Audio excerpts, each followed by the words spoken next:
Welcome to the Cult Classic Horror Show. Every week, you can have the conversations you've always wanted to have about the films you love. Shut up! We're gonna get you. Not another peep. Kinda Get rid of your distractions and prepare yourself. Then lock your door. 5, 6, crucifix. You got a big surprise coming to you. You're not going anywhere.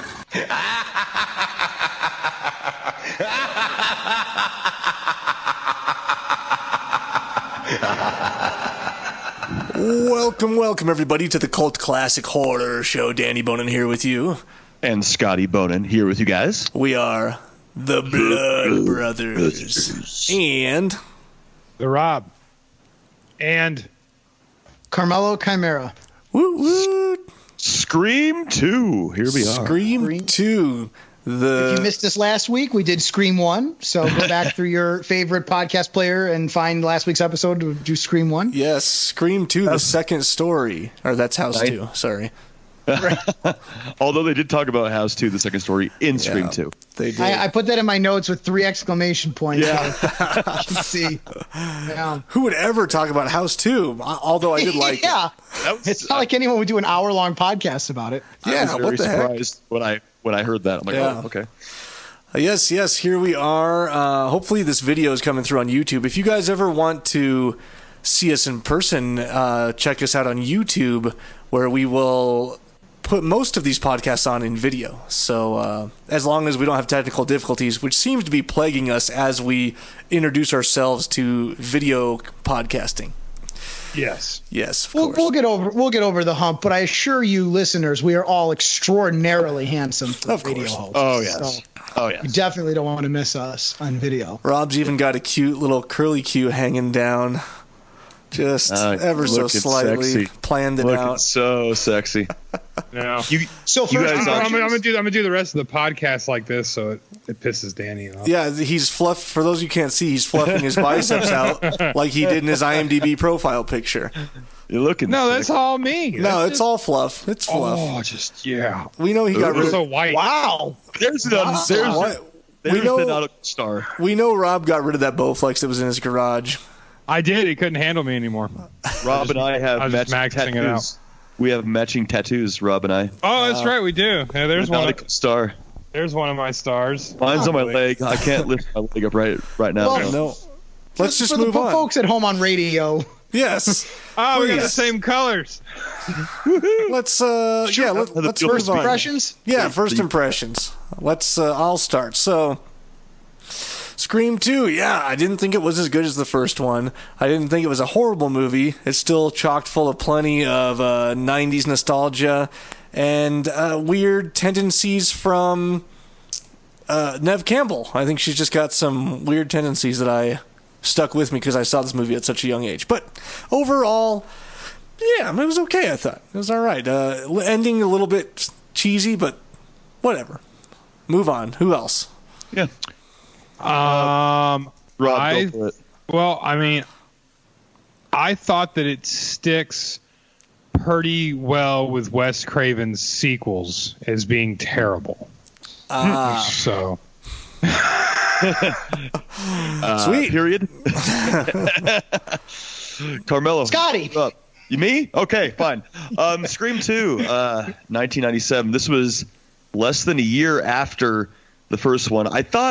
I liked it. It was entertaining. I thought some of it might have been a little like rushed. I don't know, I don't know if that's like. I thought it was like, I don't know. Some parts were sloppy and some were good still. But I thought it was good. Some of the new characters that were brought in were pretty cool. You see Timothy Oliphant and you see David Arquette's dad coming in. We don't get Skeet Ulrich and Matthew Lillard, but But I thought it was. They're in college now. Everyone's older. It was a good sequel. I think as good as it could be. I agree with Scotty. And I had to pass the ball to him because Rob gave me an aneurysm, so I needed a second to recover. But wait till you hear my rundown. I can't wait. Yeah. So my thing is like, it's not as good as the first one, but to me that's because the first one is so good. I think this one is a very good movie. It's a very good sequel, and it's just that the first one is such a high bar to hit that it falls a little shy. But it's got Laurie Metcalf in it is terrific. Yeah. I love Timothy Olyphant. It's great. And, the fact that it can play off of sequels is a real strong suit. The college setting is a nice way to follow these characters as they develop. A lot of horror movies, horror franchises do not care if you have followed the continuity, and Scream does pay attention to it because it is ostensibly in the real world. So for all those reasons, I really like Scream 2. Sweet. Well, Yes. while I know Carmelo just finished talking and probably needs to take a sip of his scotch, pinky up. But let's, for those of you who maybe have not seen Scream 2 or need a quick refresher, please, Mr. Carmelo Camera. Of course. So here's your quick recap for you. Scream 2 opens in the events of the first Scream movie have inspired a film franchise within Scream called Stab, and it is now a very popular movie.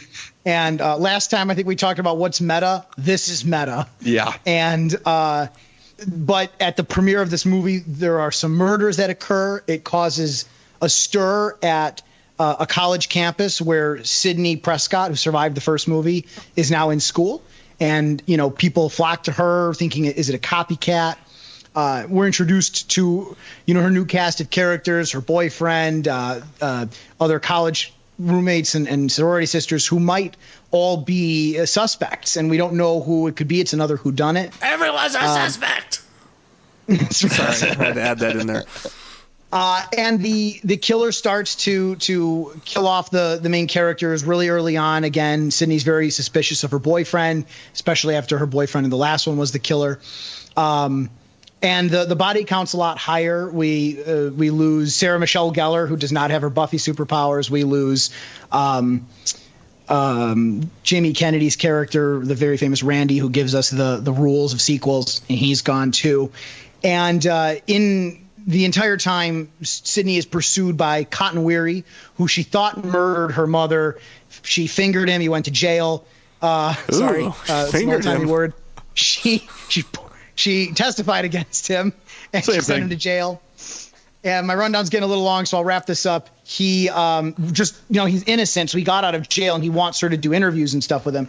It turns out he's not the killer either. In the end, it is Billy Loomis's mother. Billy Loomis is the killer in the first Scream. His mother, who ran away from him and caused the events of the first movie, she's come back for revenge. She's found a serial killer in Timothy Olyphant and kind of hired him to be her killer and help avenge her son's death. And in the end, Sydney is, with the help of Cotton, able to overcome Billy Loomis's mother and kill her off. So that's Scream 2. There you have it. Boom, baby. Love it. We should have given a spoiler warning, but this movie's like 20 years old, so tough. Yeah, there's no spoiler warnings on this show. No. You got to watch the movies to keep up with the show. Why not? Exactly. Rob, let's hear Rob's rundown. A little RR. Rob's rundown. Okay. The Rob's rundown. The double R. If you thought Scream 1996 was basically a new nightmare with a different killer, just wait until you see Scream 2. I have recently been accused of being somewhat negative. People have come to me and said, Rob, you're a respected horror journalist. How could you just bash Wes Craven like that? Well, I have a long list here that will explain it. In Scream Part 2, we have Wes Craven making another terrible sequel, same as Nightmare Part 2 and The Hills Have Eyes Part 2. We also have him being consistently killing off any actors with talent, like he did with Johnny Depp in Part 1, Timothy Olyphant in this one, and I guess Matthew Lillard in the first one. We have Stab-O-Vision, Will Smith's wife. We have a martini mixer at the La Bamba Zetas. I think that's what they were called. We have Sidney Prescott being confused by TVs, cameras, Jamie Kennedy, Courtney Cox, door locks, stage actors, computers, and masks. We have Joey from Dawson's Creek. We have more talk about horror movies we'd rather be watching. We have Strokey Dr. Loomis hands. We have Bitchy Does Whatever It Takes Gail Weathers, who should be a multimillionaire by now for selling, I assume, her story to Stab to make all these fantastic movies, but yet she still works for the trashier version of Entertainment Tonight. We have Death by Knife, Balcony Pole, and Guns. We have Timothy Olyphant doing his best to not make all the other actors in this movie look as bad as they actually are. We have Joe from Joe's Apartment. We have a killer that is constantly outsmarted by furniture. We have lots of people saying, "Hey, Sid, are you okay, Sid?" We also have great lines like, "I'm one verb away from vacating these premises," and "Look for anyone on a cell phone." We also have cell phones that, according to the writers, have the same range as a walkie-talkie. Because if they're on a cell phone, they should be able to look across the courtyard and see somebody on a cell phone, and that has to be them. Page 2. We have Deputy Dewey and Mrs. Weathers adventure to the school film building to watch a VHS tape. I assume there are no other VCRs on the entire campus except for the School of Arts building. We have a sound dampening maze. We have Rest in Peace, Deputy Dewey. And then, well, I wrote that down because I was really upset about that. We have a gay Greek orgy. We have detectives that, for some strange supernatural reason, are unable to pull their guns. We have Jackie from Roseanne as the killer. In a double reverse Statue of Liberty play twist ending, commenting on society's views of violence in movies, parenting, making less sense and simultaneously being a weaker twist than the original. We have a Dr. Frankenstein switchboard, and the gun of the movie for Tyan Draco was the Glock 17. Boom. Is that always going to be for Tyan Draco, the gun of the movie? It's always going to be for Tyan Draco. Nice. He requested it specifically. I have a request. That was great. I have a request. Something Scotty does sometimes that I don't want to put him on the spot, but I'd love for him to do as his own segment is I really love the by the numbers. I love hearing, did the movie make money? What did it cost? And I know that requires research, but Scotty, if you think of it or you have it handy, or Scotty can't be bothered to do anything. Scotty already has it. I have all my shit here. I always have the numbers. Yeah. I mean, I can tell you the numbers now. I mean, it was relatively a bigger budget than the first one. The first one was 15 to 14 million budget. This one, Dimension gave them a little more, 24 million. And they did about the same in box office as the first. Box office was 172.4 million. The first one did 172 million. So it was a success, but it didn't really, overpower the first one at all. It was about the same, and I think Dimension thought it might do better, but it ended up being the same even for the bigger budget. So well, Wes Craven mentioned that this is his most successful movie, I think, ever. Well, Scream. Sorry, the Scream franchise, the original Scream, and that was at the time of the commentary. I don't know that he's really done anything since then, though, that would be bigger than this.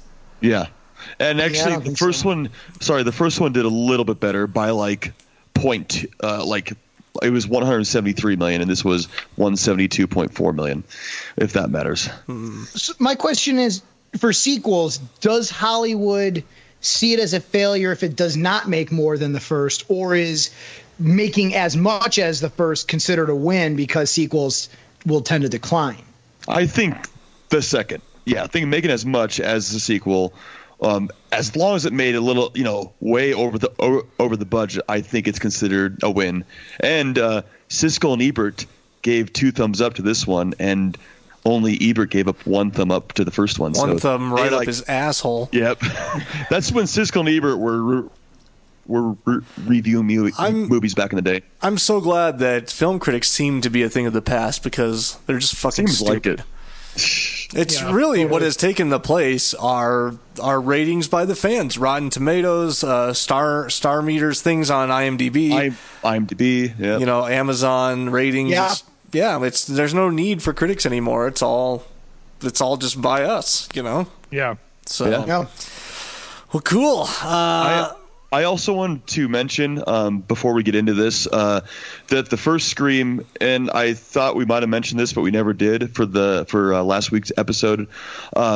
So Scream is actually inspired by the real life case events of the Gainesville Ripper. It's right here in Florida. Yeah, right here right there in Florida. Oh, man. So Kevin Williamson was watching a news station. He was watching the news, and that came on, and he got the idea to write this. The Gainesville Ripper is an American serial killer named Danny Harold Rolling, who murdered 5 students in Gainesville, Florida, over 4 days in late 1990 August. So that's kind of what. Was he wearing a mask though? He was not wearing a mask, but Williamson had the idea of someone calling someone in a house and pranking them, and then later on going in to kill them. So that kind of sparked the idea.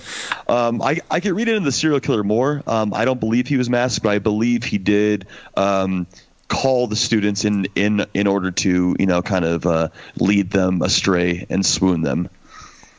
Nice. I have to check that out. Yeah. And a shout out to Christopher Ellswick, last week's special guest, who also reminded us that we missed that fact. Yes. So thank you, Chris. He's with us posthumously. Yes. That doesn't mean he's dead. No, he's very much alive, but just not here. Yes. He'll be listening. Yes. I hope he's alive. The Gainesville Ripper's executed now, so.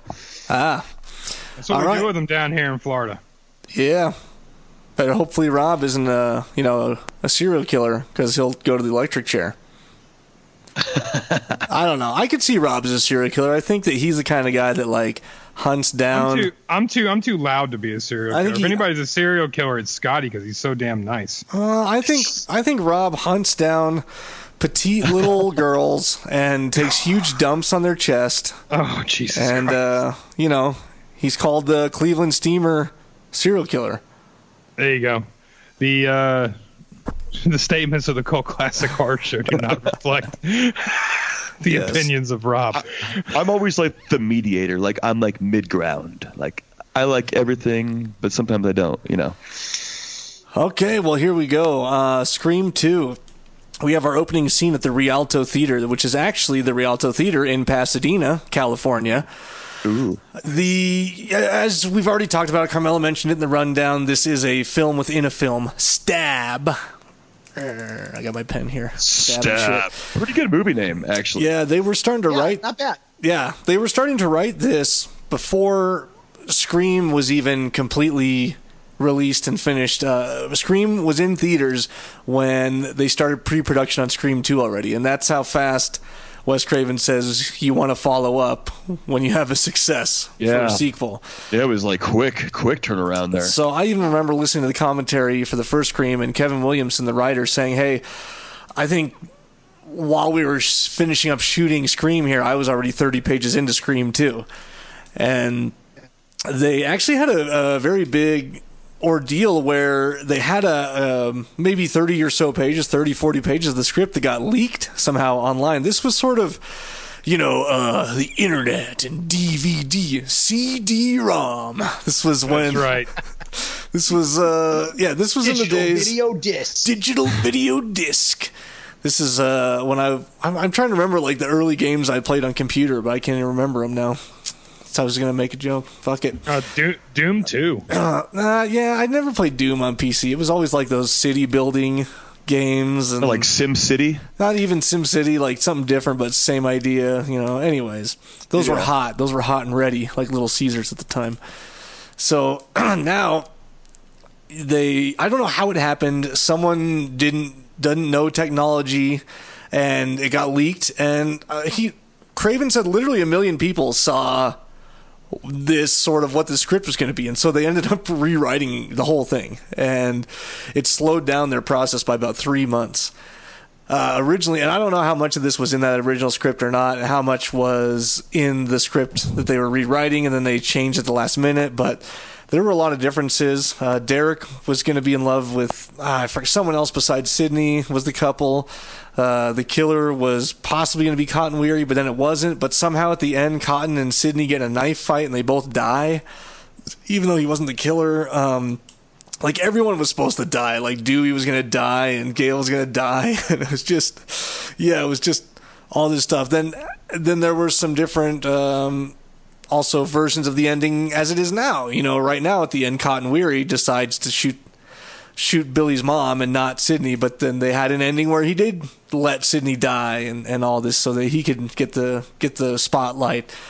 So anyways, I don't know how much of that was all mixed in what got leaked, but it set him back like 3 months, and you could tell Wes Craven in one of the documentaries talking about Scream 2 when they interviewed Craven, he's like, he cursed, obsessively when talking about it. He's like, oh, yeah, and so one of you fuckers put it on the fucking internet, and it fucking slowed us down 3 fucking months. So, like, how does this happen? Like, one of the cast members lets their friends read the script, and then the friends put it on the internet or something. It has to all stream from the cast and crew somehow.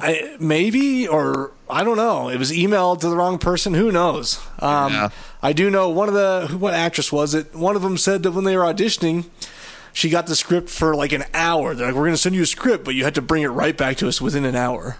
And that's how concerned they were the second time around, or after things had been leaked already. Didn't he like have to write like a bunch of like dummy endings just in case like that it got leaked again, like 5 or 6 like dummy endings that weren't true? I'm not sure. I mean, I know that there were a lot of versions of things, but yeah, just in case. I have a note that they went even more Hitchcockian with this opening.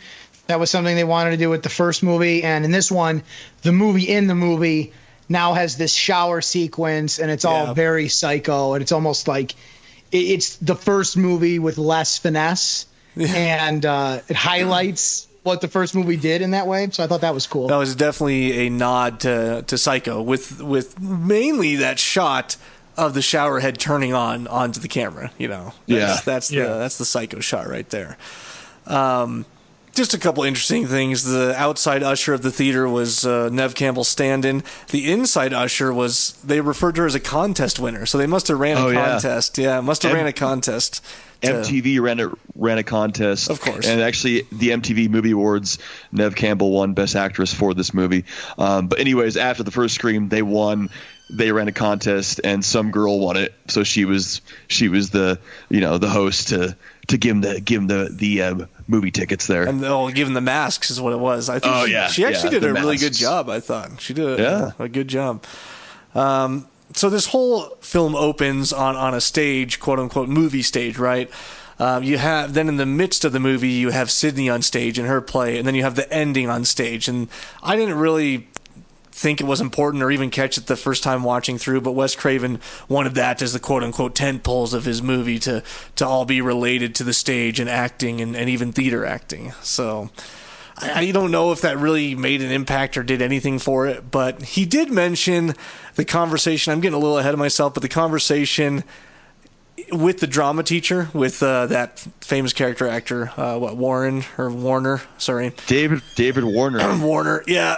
That conversation was sort of a jab at critics at the time, saying, and if you remember, it's all about, he's basically saying that this kind of horror, this kind of shock theater has been done all the way back in the ancient times by these respected playwrights. And, it's something to be dealt with and something that is what am I trying to say? Like credible, so. Mm-hmm. Yeah. So that was a little jab at the critics there. Speaking of David Warner, I guess David Warner auditioned for the part of Freddy, and obviously England was cast. So I think Rick Craven, in a way, kind of felt bad about him not not getting the part, but didn't give him a chance to get the part. But he loved his part so much in Omen. So he actually sought out David Warner to have him play the drama teacher. I would think that David Warner would be way too old to play Freddy. I guess maybe not at the time the original Nightmare on Elm Street was made. Not at the time. Looking at his age in Scream, he would be too old to be like a new Nightmare, I would think. I don't know. Yeah, he's probably a little bit older than Robert Englund, but not by too much, I don't think. How old is Robert Englund? I don't know. He's got to be in his 70s. I have a note here that the popcorn boy at the theater is the director of photography. Yes, that was my next note, actually. And throughout this whole film, there is that reoccurring theme of using the cast and crew just as extras. And I don't think we run into that very often nowadays. Back then, it was like, oh, hey, jump on the set and just play this part here, get in this costume. And now I think they don't. That's not so cool. Yeah. It was great. Oh yeah, how old's Robert Englund? 72. Ooh, see, you're right. That's actually not as bad as I thought. Look up David Warner now. David Warner. So it was really cool seeing the movie within a movie Stab, to see like Tori Spelling playing Sydney, and in like the first one, Nev Campbell refers to, well, if they made a movie, maybe Tori Spelling would play my part, and of course she does. I guess Spelling, they thought she was gonna like not do the part, not take it, just because it's it's just a movie within a movie. But she was happy to do it, and wanted to keep it accurate to the first film too. So Wes said that a ton of people were clamoring just to be in this film after the success of Scream 1. So funny that tons of people were clamoring, saying, I'll be in the movie. And so really, casting director was able to just cherry pick the people that she wanted to be in this film. And I can't remember if it was even Sarah Michelle Gellar at the time was probably the busiest out of everyone.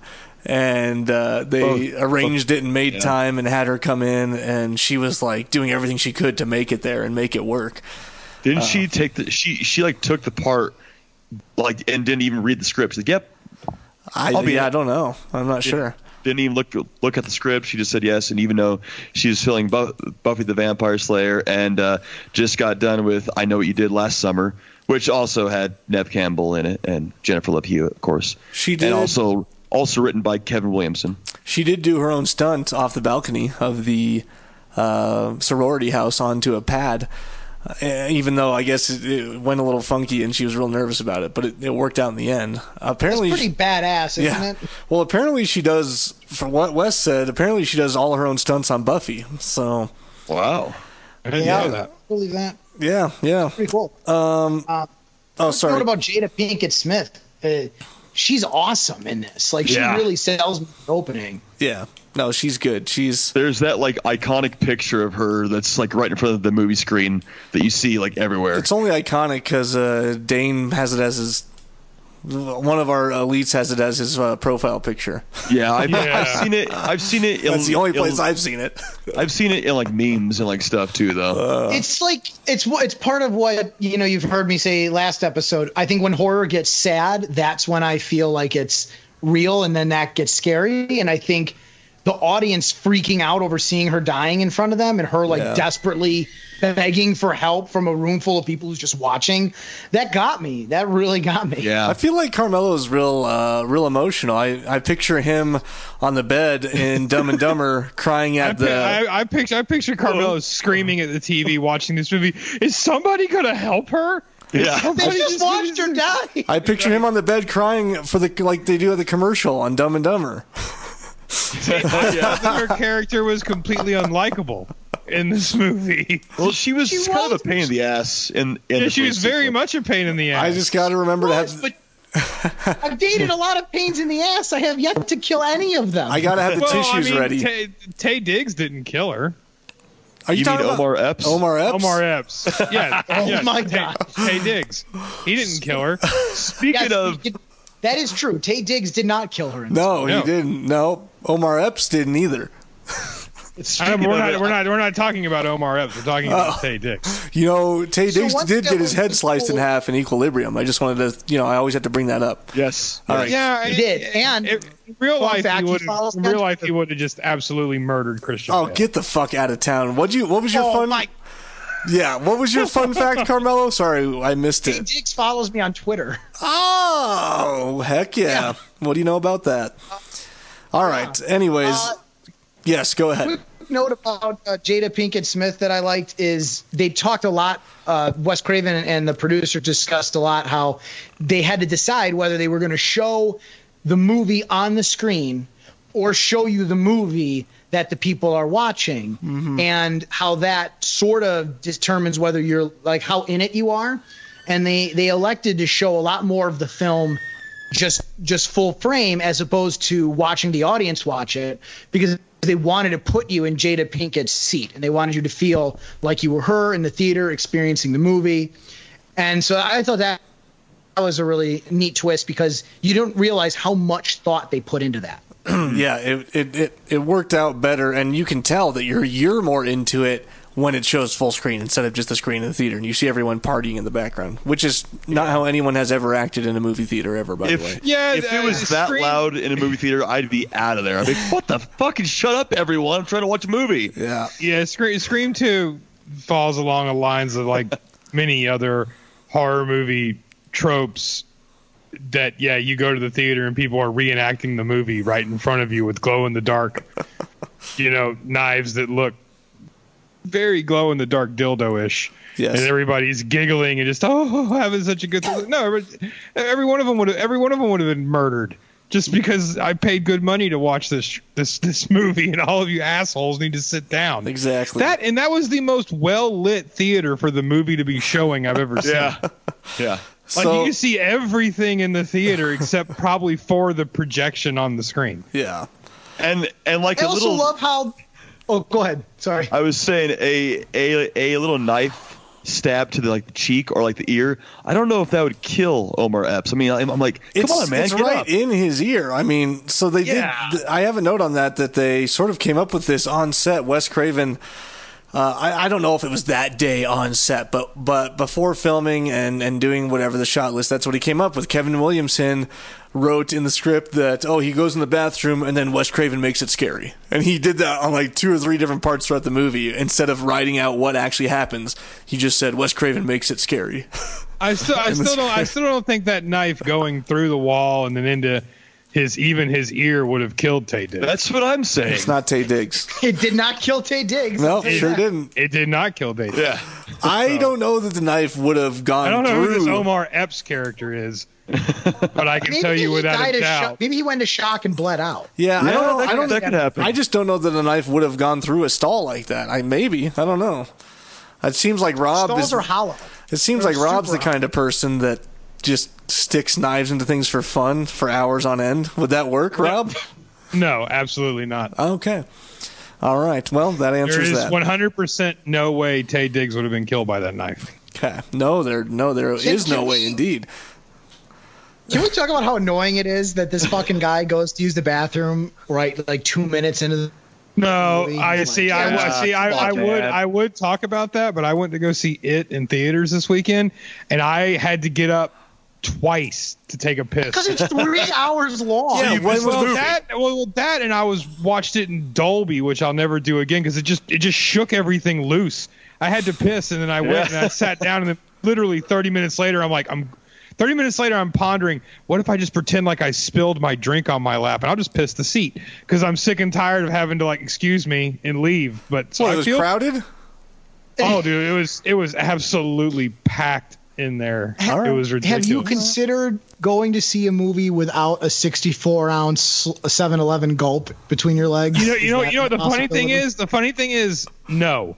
But the other thing is I only drank that much. I mean, I hardly had any of it because as soon as I had 3 or 4 good sips of it, I actually stopped, and I remembered Ty and Draco was like, "Don't drink or eat before you'll have this movie is forever long.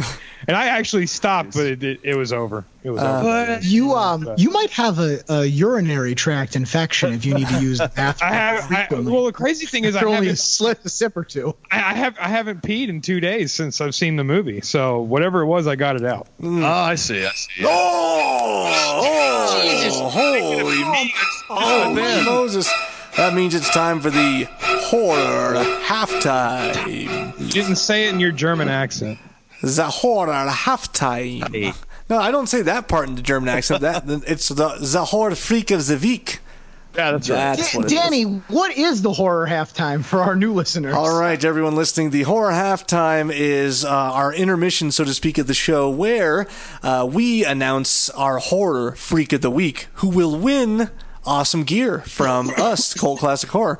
The way that you participate and win is by submitting memes that have to do with last week's episode into our Facebook group or anywhere on social media, as long as you tag us at Cult Classic Horror, at CC Horror on Twitter, and use the hashtag horror halftime. Yes, so we do have a horror freak of the week. And that is Manda Muniz. All right, Manda Muniz. Yes, now I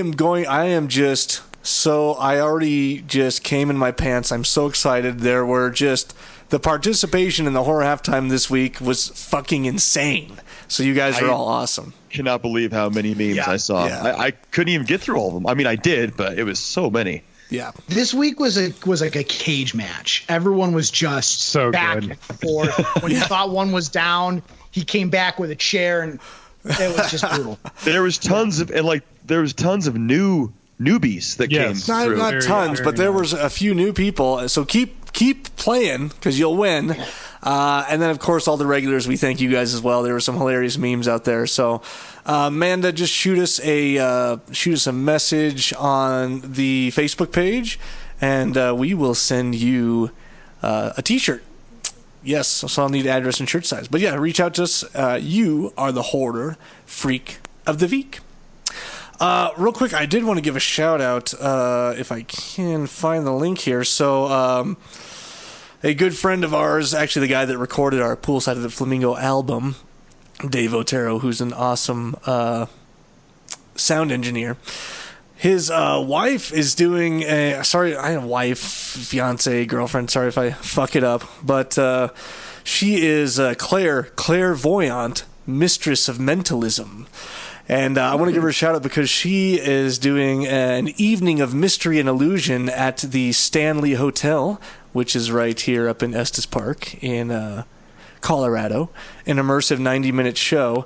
Now, this might not apply to everybody because a lot of you probably don't live in Colorado, but just check her out online. So literally, that's the gag. Her name is Clairvoyant, so Claire, then Voyant, clairvoyant. So, Would any of you handle being married to a psychic?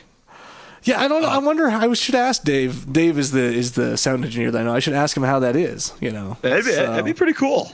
I'm trying to get a date on this. Why it's not telling me here? It's a seance show at Stanley Hotel that goes at least through the end of the year. So it's playing. I think it's playing like weekly there. So you guys should check her out. Go to if you're in the Denver area, you're in Colorado, you want to go check out a night of mystery and illusion. Just check out StanleyHotel.com, and they have dates and everything and times there. But shout out to Claire Voyant. Check her out online and see what she's all about. We actually may have an interview coming up with her. So which I think is horror related, because I'm interested to see if she does like fortune telling, or does she resurrect demons from the dead? Like what does she do? You know, talk with ghosts. Yes. Yeah. All right. So I think that's all the announcements. Everything at the moment. Do I have time? Oh yeah. Go ahead, Carmelo. If I have time for a quick shout out, and I'm sorry I didn't tell you guys about this before, but I noticed it on my way to the record today. Like 5 years ago or 4 years ago, I and like 3,000 other people backed a Kickstarter campaign for an Evil Dead 2 board game that looked absolutely tits. And they raised like $500,000, and they raised another $500,000 for a Terminator 2 game, and no one got their shit, and they just went totally belly up, and all that money just evaporated. But there is a Kickstarter campaign going on right now. It's not mine. I have nothing to do with it except that they're making an Evil Dead 2 board game. I think it's the kind of thing you guys might like. And what's really cool is it's like they got the same game because they bought the license from the licensor, and they're going to use the revenue from this campaign to give all the old backers like me who got screwed over to give us the game we paid for in the first place. Oh, that's cool. So Yeah. yeah, they call it like their Heartthrob campaign. I already pledged on this. Actually, Yep, I already pledged on this new one, so you guys should check it out on Kickstarter. Search Evil Dead 2 board game. Also, funny side note story, I have some firsthand experience with the company that went bankrupt on the first board game.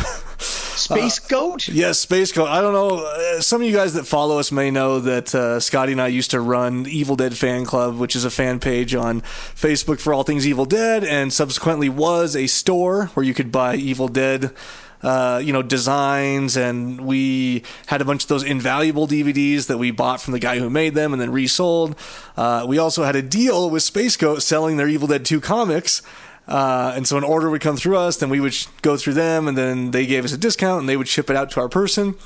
And I knew they were running this Kickstarter for the Evil Dead 2 board game, and we advertised it for them and everything. And then I didn't know anything about them pulling out on backers and not sending out rewards and all this stuff. And they just contacted me one day saying, hey, we have some leftover rewards from this. Can you guys put them on your site to sell?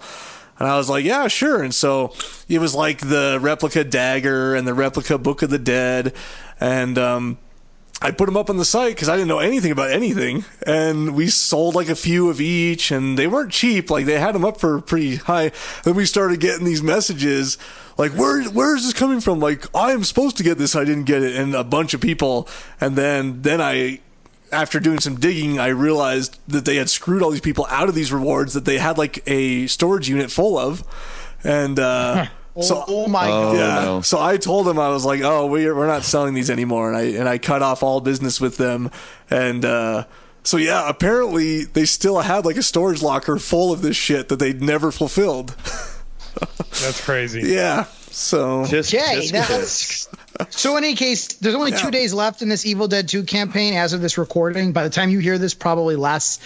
And I think there's still like 60 grand away. It's very doable for crowdfunding, but it's close. And they're not making any money off this. They're basically selling the games at cost, because for every game you buy, they're able to afford to give one of the previous backers a game. So please do check it out. Should be cool. The last thing I wanted to say is that everything at the moment She Walks the Woods wise is shut down. That's our first feature film from Cult Classic Horror. Our pre-order store is closed now. But obviously things will be available again as the distributor releases them. The film will soon be out on Blu-ray, probably by the first of the year, next year. We're having a premiere in a couple weeks here in Colorado. It'll probably be on digital, on Amazon Prime and such by the end of the year as well. So keep an eye out for that. And those of you guys that backed, thank you so much. Yes. We're going to be starting to fulfill bits and pieces of the rewards. Obviously, we can't do the Blu-rays yet till the distributor has them out at the end of the year / first of next year. But we can certainly send out the shirts, the posters, the props, everything like that. So that'll start probably getting sent out in the next month here. So just to let you know. All right, guys, that concludes the horror halftime. Back to Scream 2. I will say that this was filmed in a couple places, but a lot of it was filmed in Atlanta at Agnes Scott College, which is a women's college in Atlanta. For a lot of these campus scenes, although some of the bigger rooms, like the AV room where they only had the one VCR in the entire college, that was at UCLA. There's a lot of stuff filmed at UCLA. They wanted to get the feel of some of the bigger rooms. But all the outdoors, the quad, that stuff was at this girls' college down in Atlanta. And I guess it was super fucking hot during Atlanta during this. I mean, they're sometimes filming at 3 a.m. and it's over 100 degrees outside. Yeah. Yeah. Well, welcome to the South. Yeah. Yep. Nighttime and daytime. The temp does not And change. also it's pronounced Hotlanta. Hotlanta. That's right. Not Atlanta. Yeah. So that was interesting. I'm going to just weigh in and say that the argument about the sequels, they were totally on point. T2 and Aliens are both better than the originals. Oh, yeah. Alien's far better than the first. But House 2, the second story? I just saw Scotty's baby in the background. Oh, you did? There's things happening back there. Yep. Oh, I think Liz is drowning your child. I'm just joking. Liz is in the bathroom. With Probably Blakely. shouldn't do that on tape. I'm not a lawyer, or anything, but, you know. Blakely! I can see her. Sorry. I know she can't hear me, so I'll stop talking like a small child. Tell that to Rob. He talks like a small child all the time. Yes. I talk like a grown ass man. Yes. I have a note that the sheriff is Louis Arquette, David Arquette's father. That's Yeah. kinda cool. Yes. Yeah, I didn't know it that. is. Can I just say, Rest I in peace. apologize. He died in 2001. Oh, geez. I apologize ahead of time. David Arquette, the acting was rough, I thought. I just thought either... There's no apologies needed. David Arquette is a terrible actor. It's either part one and First two one, he so was far. okay. I don't know. He's either trying to be this awkward and unnatural, or he just isn't acting it very well. And it's sort of coming off as the latter to me. I don't know if anyone else is catching that. Because what was his thing? Because he got nerve damage, like from the scar tissue. Yeah, but even in the he had, first like, a one, limp. he just, it's not even that. It's not even his limp. It's none of that. It's just him, I think his it's the reactions. character. The character he played in the first one is very doofy and cute and everything else. And in this one, he's trying to like have some dramatic parts in it, you know. That's what it is, Rob. It's when he gets all pouty and angry and says things like whatever his sort of one-liners are. I just don't believe it at all. It's like they just told him to say that and then he's saying it on camera. Yeah. It's just, I will say, Nev Campbell was surprised by less things in this movie. Mm-hmm. Yeah. Not that she wasn't walking around. I would have to say chronically surprised by most things, just not as many this time. I have a fun fact about Nev She Campbell. really sunk into her character a little bit more. Fun fact about Nev Campbell, please. So there is a comic author named Mark Millar he wrote Kick-Ass or Kingsman. Mm-hmm. You guys may have heard of those.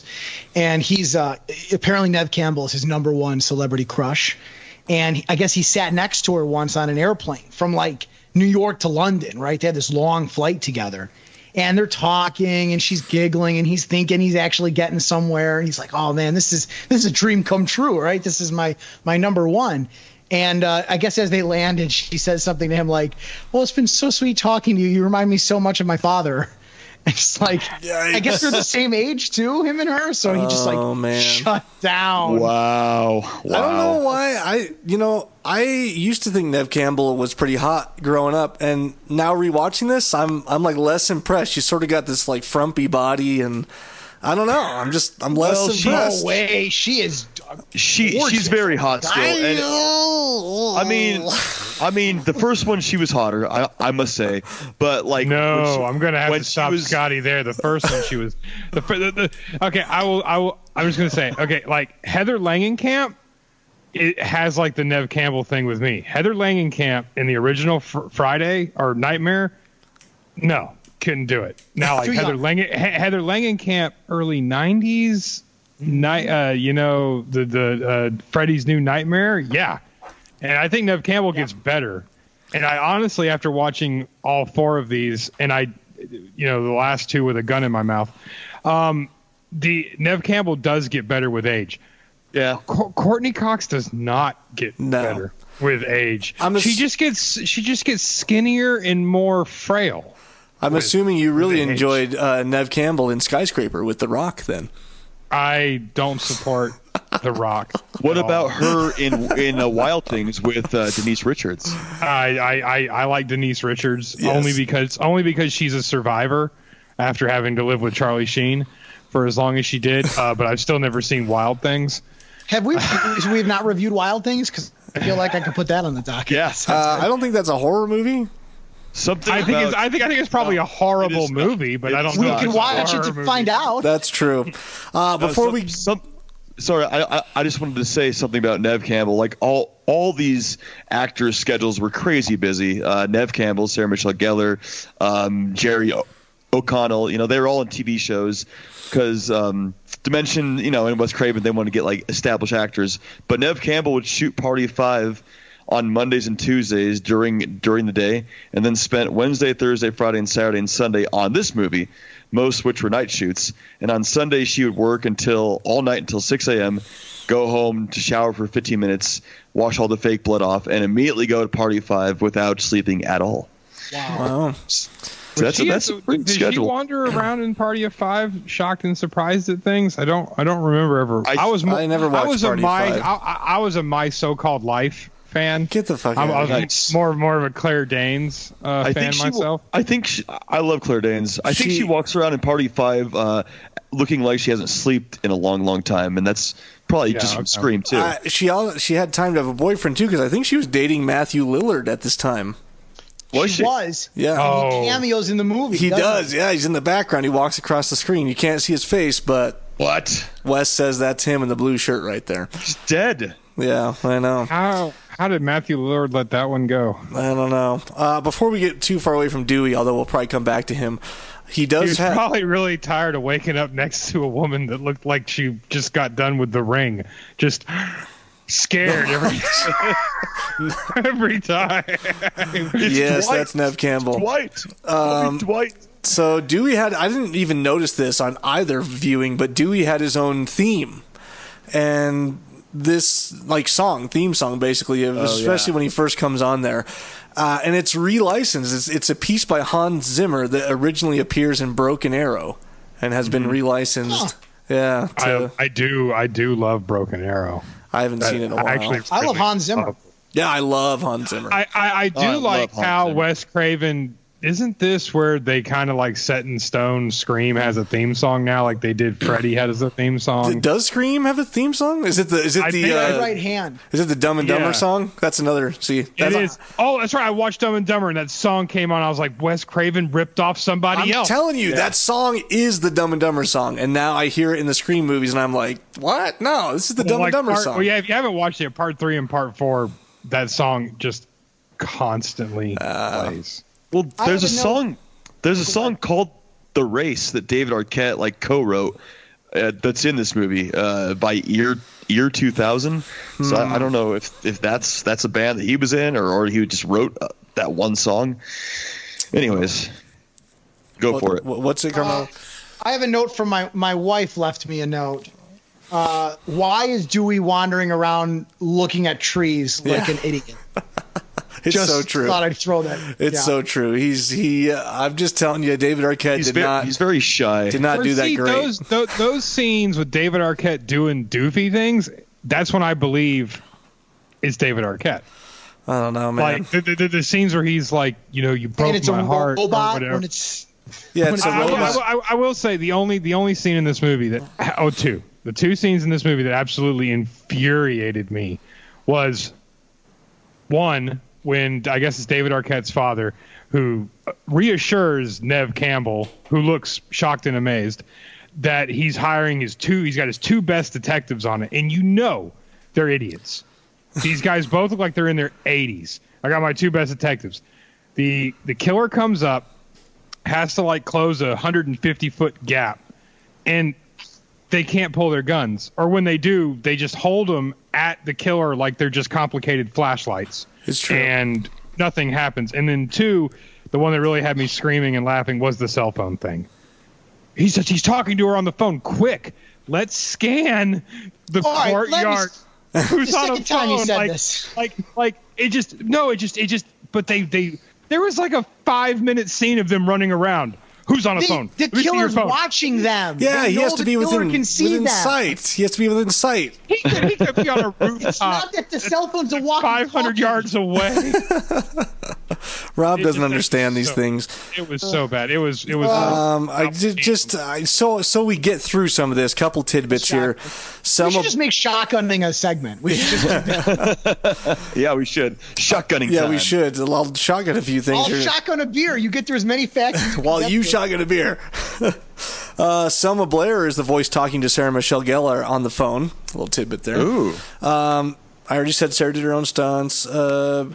The singing on the table that Jerry O'Connell had to do was part of the audition for that role that tons of guys auditioned for.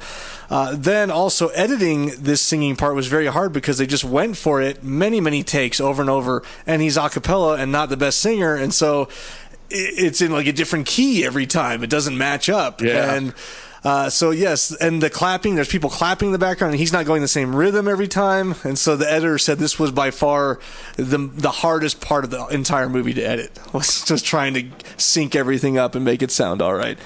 Sorry, Yeah, it's that's hailing out here. There's cats and dogs. Anyways, yeah. Is it hailing at you, Scotty? It is not, but it's very cloudy and it's sprinkling rain. Hailing here. Just thought everyone should know that it's hailing outside my window. Hailing. Robert Rodriguez directed scenes of Stab, the movie within a movie. I thought that he didn't, though. I'm just reading what it says here on the. I thought Stab wiki. looked like a better movie than this. What I think I heard in the commentary is that sort of the gag was that they were going to say directed by Robert Rodriguez, and then they didn't get clearance to do that. It says here he directed the Casey Becker Heather Graham scene with Sydney and Billy Luke Wilson and what's the girl that played Sydney? Tori Spelling. I could be Tori wrong, Spelling. I guess, but I thought that's what I heard on the commentary. Well, that could be. You never know. You can't believe everything you hear. But that's what I'm reading, at least. There's also during the theater stage scene when there's a ton of fog coming up from under the floor. Apparently, a guy fell down in there.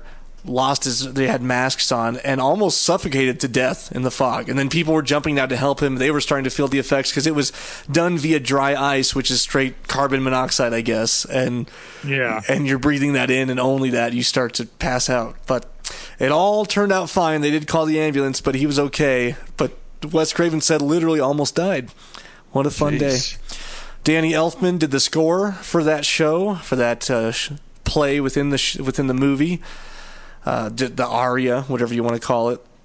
And I think that's as far as shotgunning goes.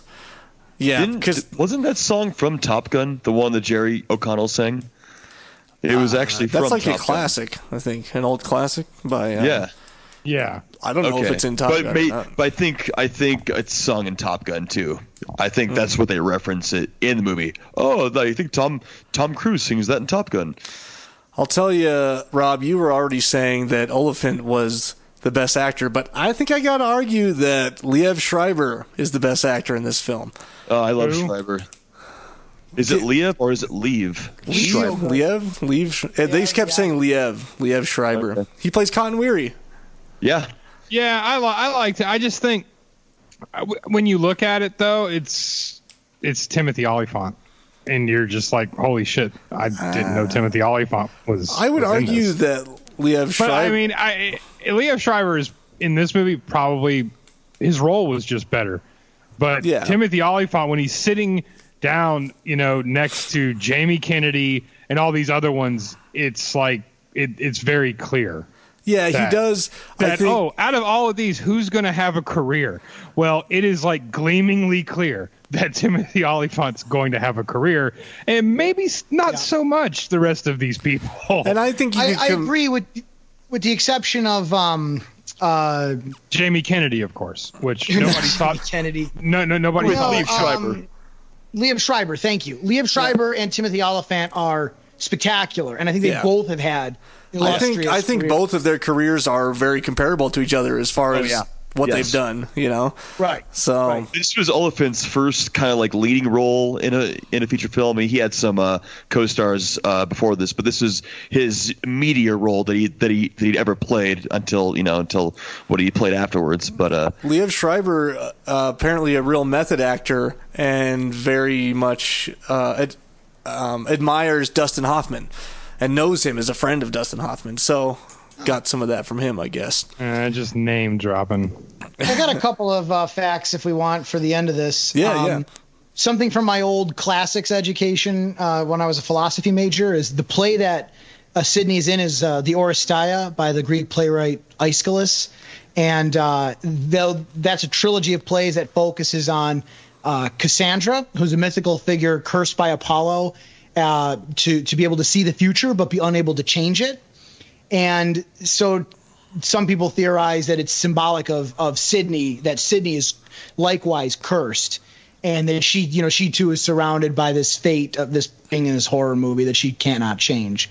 So I thought that was kind of neat. And it might sound kind of out there, but they could have picked any play, right? They could have picked any play to put in this. So it's worth thinking that they did it on purpose, I think. Well, Craven talked about how in the play, correct me if I'm wrong, she is sort of the seer and can see the future or knows what's coming. Right, that's the curse. Yeah, she can see the future, but she can never change it. And so it drives her mad that she can't change her fate. And so Wes Craven specifically actually did in the commentary. He said, this is her in this play, and this is her even back in Scream 1, where she's sort of, obviously she can't see the future, but I don't know. I'm struggling to think how he did relate him now. But she said something about how she's cursed in the first one. It's all these who could it be? She can't trust anybody, and she was sort of relating it to that play within the play. But I don't know. So I think it was to make my point. I think it very much was on purpose. Yeah. You already mentioned Danny Elfman, who we love, which was really cool. But my favorite line in the movie. My favorite line in any Scream movie, or except Evil Dead, is at the end of Scream 2. I absolutely love when Sidney said, "You forgot one thing about Billy Loomis. I fucking killed him."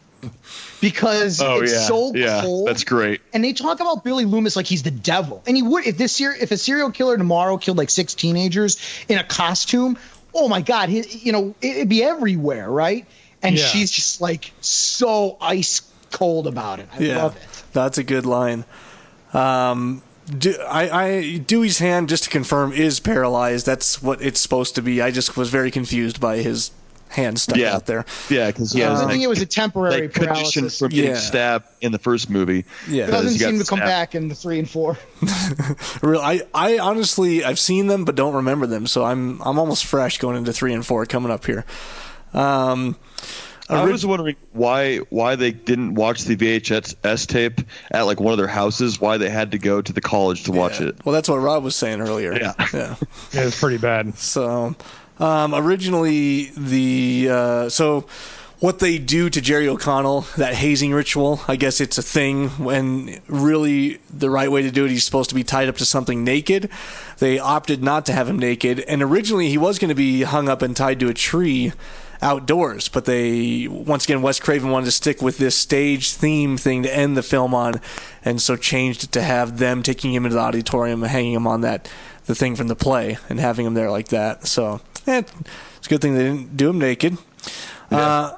The last tidbit I have, then maybe we can do some closing thoughts, but the last tidbit I had is they have that big helicopter shot that comes out at the end that's sort of pans out, which today is a drone shot, but I guess they couldn't. The footage they caught was super out of focus, and so the one they ended up using was a rehearsal. That was a rehearsal that we see in the film, and also originally they were going to have it dissolve into the ghost face being in that tower that's on the right at the end, watching down over. But then they cut that and said, we won't be so bold as to assume that we're just going to go right on into the next one. Yeah. That would have been cheesy. I'm glad it would have made no sense. Yeah, None. it really wouldn't have. So, closing thoughts, I guess, guys. Yeah, Rob, sure. Let's start with Rob. Yeah, Closing we've changed thoughts. your heart and mind, right, Rob? Right. It's not as bad as The Hills Have Eyes Part 2. I will give it that. Actually, I like this one a little bit better than the first one, only because Only because even though it was kind of, I guess, meta, the stab movie, but it just didn't lean so hard on. Rob froze. Ha! He cut his mic. Oh shit! He froze. I just saw like cerebral palsy, Rob. Whoa! The views of Scotty Bonin do not necessarily yes. reflect the views of the Cult Classic Horror Show. Rob, I'm joking. wave a hand if I hope he's not having a stroke right now. Yeah, that's the hope. Hopefully, I did hear the vaping has been killing a lot of people. Yes. he was blowing some. He was chucking some. Rob's back. He's back. Rob's back. Rob, Yeah, we roasted you pretty good while you were gone. Yeah, good. and I felt like you were about to say something positive. I was, but now I've changed my mind. It's just continue. No, fuck this movie. No, I liked it better than the first one, but herpes is better than chlamydia, I assume.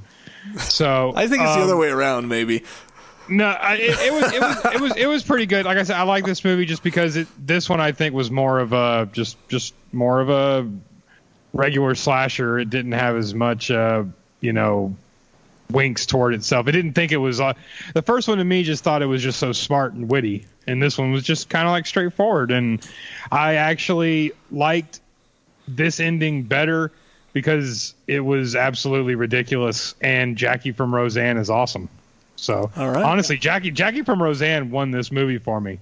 But I mean, this is probably the best out of the series. And yes, Jackie from Roseanne. We don't need to know her real name.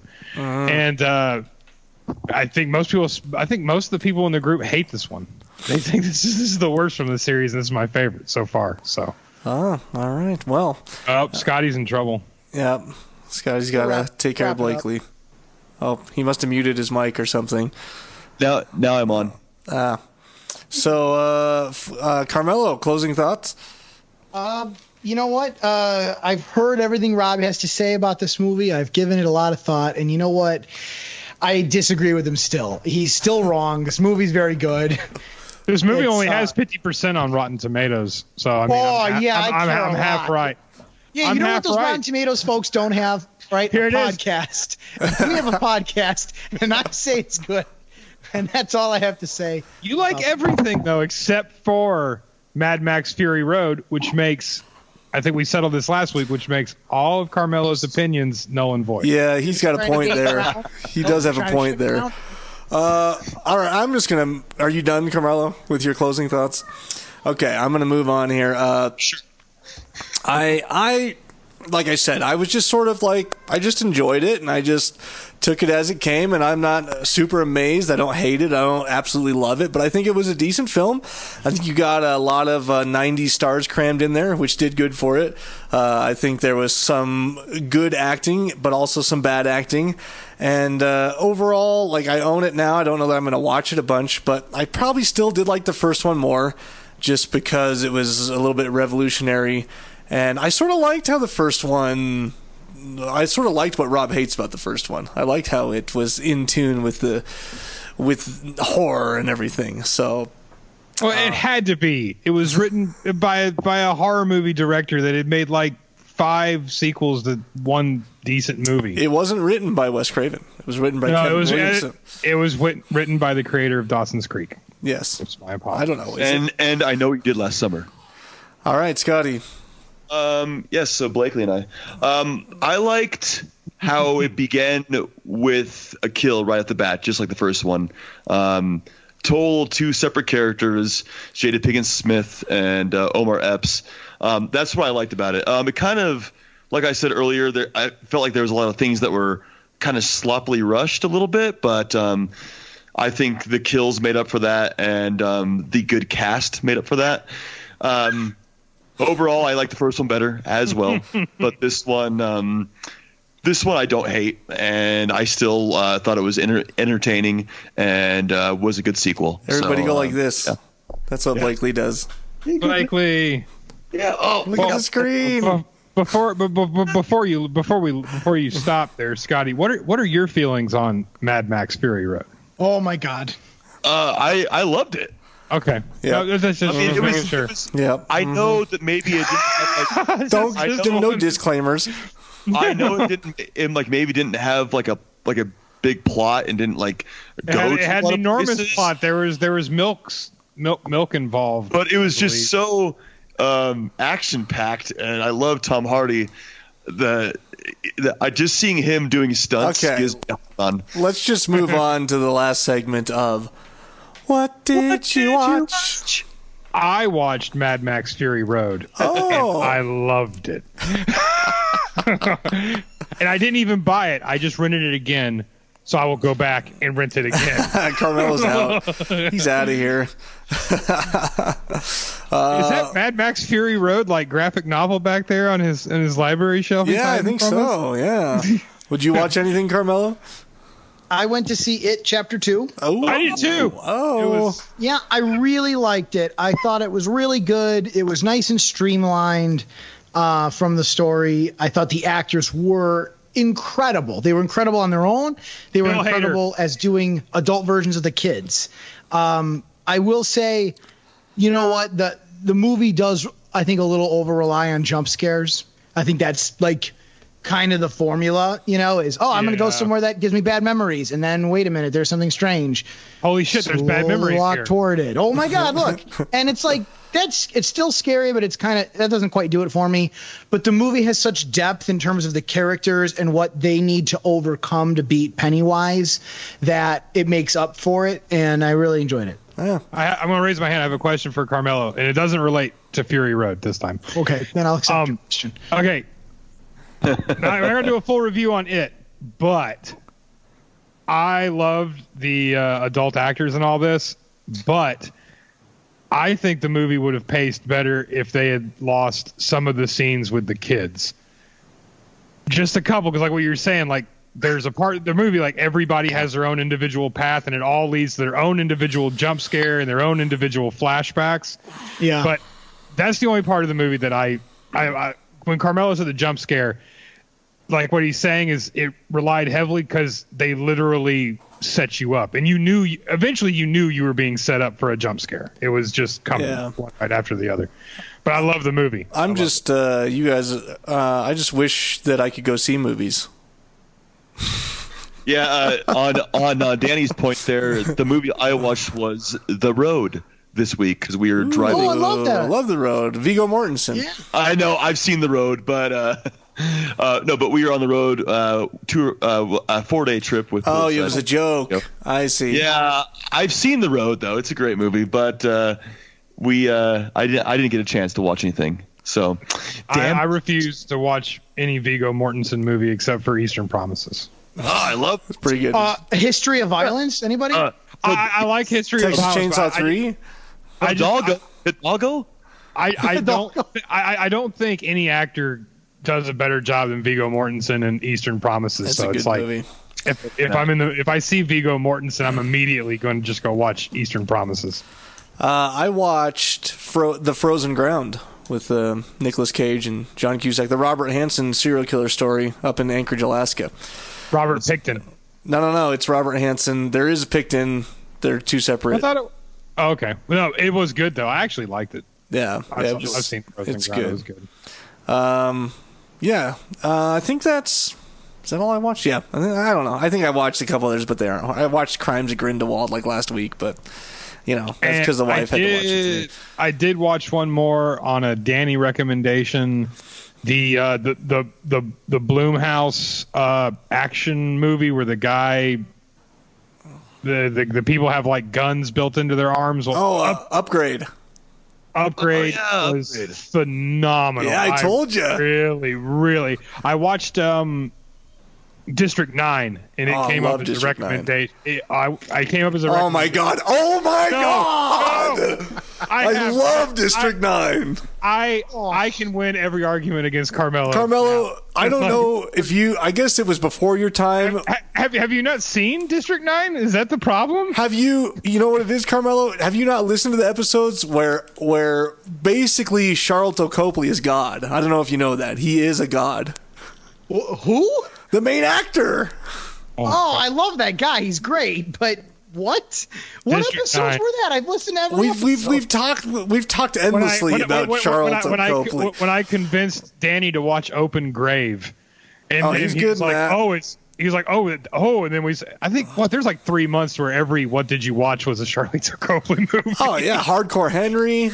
I mean, he was so good in Hardcore Henry. He was amazing. He was the only reason to watch Elysium because he got jacked. He was huge in Elysium. Yeah, I liked Elysium. I still haven't seen District 9, so you guys can hate on me for that. Good God. I know. You'll like District 9, Scott. bad. He pulls his fingernails off like Jeff Goldblum. Oh, ouch. Ouch. My wife loves District 9, so I have this fight regularly, which means I am well equipped to take you and both on about this. All right, I'll still watch it. Okay. I think that wraps us up. A little announcement. We are going to take next week off as far as, well, it might just be off completely unless we have something to release or Rob and Carmelo want to argue about something together, whatever. I think we have a long list of things. But sure do, Rob. Scotty and I are out of town next week. I think me and Carmelo, if we do it, have to be a movie challenge where he forces me to watch something and I force him to watch something. So at this moment, You guys could do something. Yeah. I don't know. At this moment, we are taking next week off. But when we come back, of course, we will continue on to Scream 3 and then 4 after that. So you have an extra week to get all your memes together and post them and get them going. So yeah, just want to make sure you guys know that. So next week, just go back to your favorite episode in the past back episode catalog and listen to that. Why not? You can go back and listen to the Friday the 13th episode, my very first episode on here. If you want to listen for 2.5 hours, Yes. you can. Yes, we covered was a two. long one. We covered 2 movies though. that's true. In 2.5. And we were hours. in depth. Yeah. All right, guys. Follow us at Danny Bonin, at Scotty Bonin, at O'Neilio with 4 O's, at Chimera's Comics, at Cult Classic Horror, at CC Horror on Twitter, patreon.com/Cult Classic Horror if you want to support what we're doing and get some extras in return. Also, please rate and review us on iTunes, 5 stars or fuck yourself. Yes. And if you have an if you have an Android, then you're doing something wrong with your life already, and we don't really need you as a listener. We will pray for you. That's not true. Don't listen to what Rob says. Yeah, that's not true.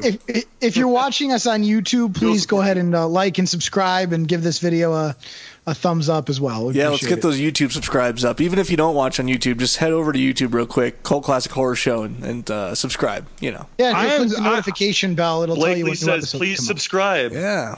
Yes, and I'm a firm believer that if you have an Android phone, it's a burner phone. You're probably a drug dealer. Yeah. I mean, All I would right. say listen and watch and subscribe, but if you're on an Android phone, you probably can't load YouTube anyway. So Rob's just spreading some hate. But Rob, you don't feel that way about Mac computers, though. Yeah. I want a Mac so bad. He's just in the jealousy zone. But then Danny's keeps crashing all the damn time. I got the MacBook and Air. I assume Carmelo has a Mac because he's in a fancy office, and of course. His Skype doesn't work unless he calls us because his camera's broken. And I'm here with my Best Buy. Skype is a Microsoft product. My Mac works fine. It's just I have the Air, so it's not, I should have just bucked up and got the Pro, which has more, the ability to handle more, That's all I'm saying. Please join our Patreon so that you could buy Rob a MacBook Pro. Yes, please. Yes, please check out the Patreon for sure. All right, guys. Thanks for joining us. We'll catch you in a couple weeks. Later, guys. Peace. Don't you blame the movies. Movies don't create psychos. Movies make psychos more creative.